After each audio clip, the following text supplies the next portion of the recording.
Hey everyone, it's Robin, Artist Island Crafts, and welcome to my crazy studio. Today is Advent Day number 17. Woo! I picked out this little card. Why, I don't know why I said card. I picked out this little package. It's cardboard here and ridges over there. So what could it be? The little pencils to put in a mechanical pencil, the refills. No, not quite.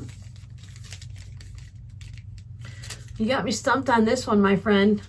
Let's just open it up and see what it is.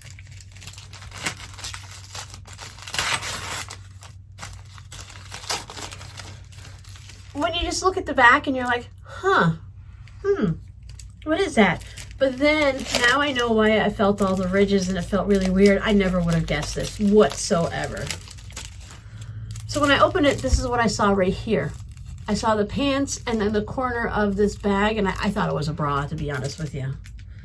I don't want to put studs on my bra. That would be uncomfortable. But this is going to go great. I will put it in my accessory packages, my accessory kits where I keep things. And you don't even need to use a lot of this. If you want to just put it like maybe on a corner, they have it going on all the way down the sides of the jeans or just as a little bit on the purse. So you can even, it's thin enough that you should be able to get away with putting it even on a fabric postcard. And if you mail it in an envelope versus like I do in the clear windows, then it should be no problem putting it in there and just mailing it off that way. She's really testing my creativity and to see what I can come up with in all these different projects. And I got a lean going on today. I'm really sorry about that. I want to tell you to sit up straight, look forward, and pay attention. Thank you, my friend. See you tomorrow.